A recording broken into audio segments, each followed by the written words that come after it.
Selamat datang di channel Katolik Kasih, bersama saya Ben, untuk bacaan dan renungan harian, Jumat 30 April 2021, menurut kalender liturgi Gereja Katolik.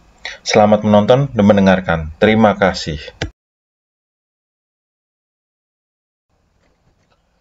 Kita mulai untuk bacaan hari ini. Kita ambil dari Kisah Para Rasul, bab 13 ayat 26-33.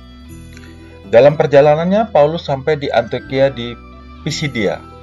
Di rumah ibadat Yahudi di sana, Paulus berkata, "Hai saudara-saudaraku, baik yang termasuk keturunan Abraham maupun yang takut akan Allah, kabar keselamatan itu sudah disampaikan kepada kita. Sebab penduduk Yerusalem dan pemimpin-pemimpinnya tidak mengakui Yesus. Dengan menjatuhkan hukuman mati atas Yesus, mereka menggenapi perkataan nabi-nabi yang dibaca setiap hari Sabat.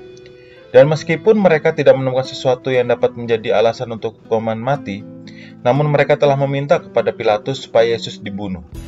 Dan setelah mereka menggenapi segala sesuatu yang ada tertulis tentang dia, mereka menurunkan dia dari kayu salib, lalu membaringkannya di dalam kubur. Tetapi Allah membangkitkan Yesus dari antara orang mati. Dan selama beberapa waktu, ia menampakkan diri kepada mereka mengikuti dia dari Galilea ke Yerusalem. Mereka itulah yang sekarang menjadi saksinya bagi umat ini. Dan kami sekarang memberitakan kabar kesukaan kepada kamu, yaitu bahwa janji yang diberikan kepada nenek moyang kita telah digenapi Allah kepada kita, keturunan mereka, dengan membangkitkan Yesus seperti yang ada tertulis dalam Mazmur kedua, "Anakkulah engkau, pada hari ini engkau telah kuperanakan." Demikianlah sabda Tuhan.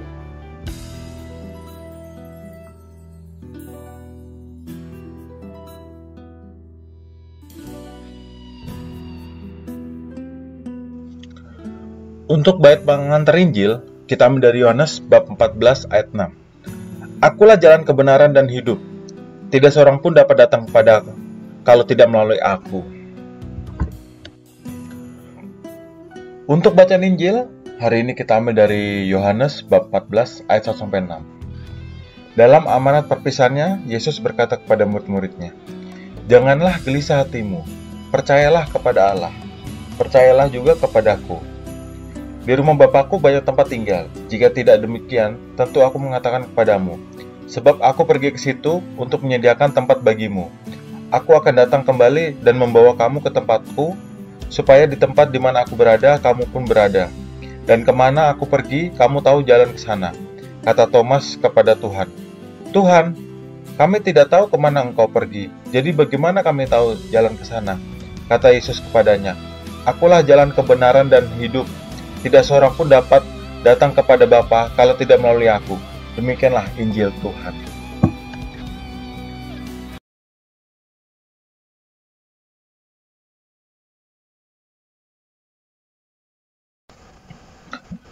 Renungan hari ini mengatakan seperti berikut. Kalau ada orang yang menggerak-gerakkan kakinya selama berbicara, kemungkinan besar ia sedang gelisah. Jika ada orang yang sebentar-sebentar menengok jam, pastilah dia gelisah. Mungkin ia sedang menunggu seseorang, atau sedang janjian dengan kekasihnya yang belum datang. Mahasiswa atau mahasiswi yang mau ujian besar di kampusnya, seringkali masuk ke kamar kecil. Maklum, mereka tegang dan gelisah. Yesus berkata pada Injil hari ini, "Jangan gelisah hatimu." Kegelisahan yang ditunjuk Yesus bukan pertama-tama soal kegelisahan mau menempuh ujian, atau menunggu orang yang tidak segera datang. Kegelisahan yang dikatakan Yesus menyangkut kegelisahan batin karena mengalami perasaan ditinggalkan Allah. Kegelisahan ini merupakan kegelisahan akan keselamatan. Pada bacaan pertama, Paulus berusaha meyakinkan bahwa keselamatan itu telah terlaksana melalui Yesus Kristus. Ini adalah kabar sukacita. Begitulah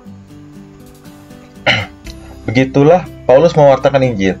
Dengan menerima pewartaan, Paulus seseorang menyambut ajakan Yesus sendiri untuk percaya kepada Allah dan percaya kepadanya.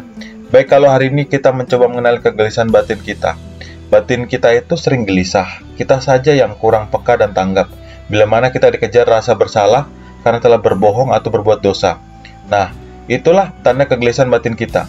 Bila kita dikejar-kejar keinginan untuk menolong sesama yang tertimpa musibah, nah itu juga kegelisahan batin kita juga. Kalau kita ingin mengaku dosa kepada seseorang imam, tentulah itu juga menjadi kegelisahan batin juga.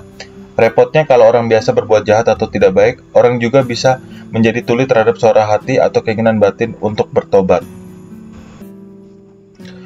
Butir permenungan.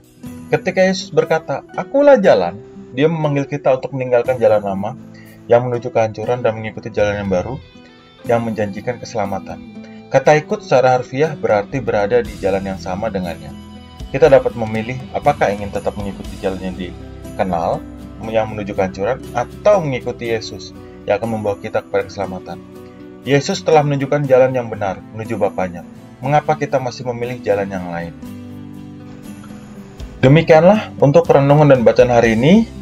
Kita tutup dengan doa. Ya Yesus yang maha baik, Engkau adalah jalan, kebenaran dan hidup. Tidak ada seorang pun yang dapat sampai Bapa kalau tidak melalui Engkau.